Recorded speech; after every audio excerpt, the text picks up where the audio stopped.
All right, guys. So questions I get all the time is what supplements do I need to take? So I'm going to go through my list. I do want to make a note here, though. Supplements are a supplement. I find that our culture, many of my patients, they come in and they say, "Hey, doc, I got a bunch of things that everybody's told me to take. I take all these things." They bring me a list of supplements, and I got to be honest with you. People are taking 15, 16, 17, 18 things that are unnecessary because they're not eating a good diet. So before I get too far into this, I want you to understand what I'm about to show you is based on my lifestyle, and they're based on to supplement a good diet. 80% of your nutrition, your everything you're trying, every vitamin you're trying to get from a pill, you should always try to replace with food first. Number one reason, nature's nature. Food absorbs. Supplements don't absorb. I took in my undergrad, and I have a biochemistry undergrad, and what I did is one of my thesis is I tested supplementation and its absorption. And we found that over 85% of supplements we take, we're not absorbing it, or we're absorbing only about 1 to 5% of what you're actually taking in. So food is 100% different. So before I get too far into this, please eat healthy. Also, what I'm going to do is, at the front desk at the office, I have what they call a modified Mediterranean diet. That's what I would encourage you guys to start with first before you buy supplements. And if you're on about 38 supplements and 42 meds, you got to dial your nutrition in first. And that list I put together, it's an eating style, not a diet. And it's designed to incorporate pretty much all the nutrients you need. And that's how my wife and my kids and I eat 80 to 90% of the time. Still enjoy life and not eat. We eat unhealthy stuff too, but that's majority of what we end up trying to do. Second to that, I want to go through the things that I want to supplement with, mainly because our food supply is horrible. Our farming system is horrible. We have a lot of glyphosates. But again, I typically try to eat some sort of very healthy protein, 1 gram of protein per body weight. So if you weigh 150 pounds, 150 grams a day. If you're a female, you want to go about 90 to 100 grams a day if you're in protein. So then what I do is I typically gonna have a fat with it, like an avocado, and then if my carbohydrate's gonna be either a vegetable and or a fruit, typically a berry. So that's majority of the food. So staples in the diet. So I love zinc. Zinc is important.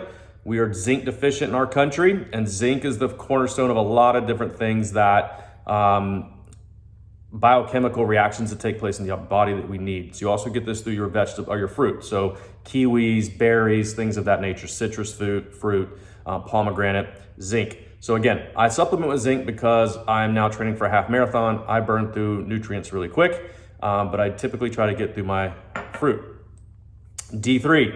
I supplement through the wintertime with lots of level D3, typically 20,000 IUs a day. Again, we're super deficient in vitamin D3. It's important in our immune system. It's important for fighting cancer. It's important for repair.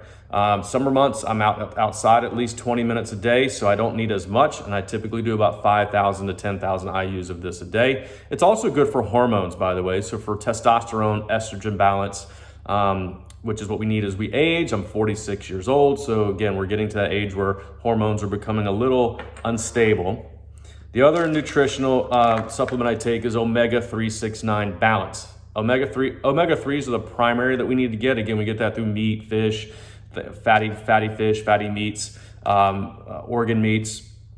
Omega-3s are involved in every single hormonal and chemical reaction in the body. Again, United States lifestyle, severely deficient in omega-3s. Why?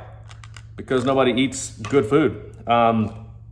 The other thing I take is a targeted prebiotic. And by the way, I'll put all this stuff and I'll put links in the bottom of the email. I take a prebiotic and a probiotic. Again, why? Our soil sources in America are very deficient in these foods. We're so genetically modified with our food that we're not getting adequate amounts of bugs in our diet. And I mean the good bugs. So in the American culture, this is a staple for me to have. Now, the other thing that I don't have with me right now is magnesium. So magnesium glycinate I take at night about an hour or two before bed. It's really good for anti-inflammatory. It's good for calming the dopamine centers of the brain. and getting you a good restful sleep. And again, magnesium is a completely epidemic issue in the United States of inefficiency. We need our magnesiums and make sure you're on that, about 400 milligrams a day. Now, everything else I take is based on anti-aging. Because I do run a lot, because I do, putting in 5 to 12 miles a day, I am going to take collagen. So I take a collagen protein. I take that in the form of powder, and I just mix it with my Greek yogurt and my berries at the end of the night. I also take essential amino acids. I don't have that in this picture as well. I'll put a link. I also take the colostrum. Why do I take colostrum? Again, colostrum has all of our immune system chemicals that we need to repair, to heal, for hair, to skin, to organ repair. It's good for bone structure. It's good for, again, like your immune system. So I do take a collagen as well. Here's Armra, but I do also take cowboy colostrum, which I would highly recommend. It's half the price and equally as good. I do take electrolytes. Why do I take electrolytes? Again, number one, we're dehydrated as a culture. Number two, we're mineral deficient. So a lot of headaches, backaches, neck pain, tight muscles, fatigue. You're super dehydrated. And so we need not only a lot of water, about half your body weight in ounces of water a day, but we need to add a lot of salt. You guys, the United States is salt deficient because we're so scared of heart disease and whatnot. And believe me, salt is not the issue. It's insulin that's the issue for heart disease, by the way. Salt doesn't clog arteries. Salt doesn't create hard arteries. Doesn't create high blood pressure. It's insulin. Don't have time to go into that in this video, but it's insulin, it's sugar, it's carbohydrate overconsumption, it's glucose issues, it's insulin sensitivity, not sodium. So, and then the last thing I take is pure NMN. And what this does, it's a precursor to something called NAD. I'm sure you guys have seen that all over the internet. That's a big popular thing right now, NAD+. The problem is you can't take NAD+. So if you're having an NAD supplement, you can't absorb it because your body you can't create it. It's a bunch of chemicals all in one. So I take NMN once a day. And what that is called a precursor.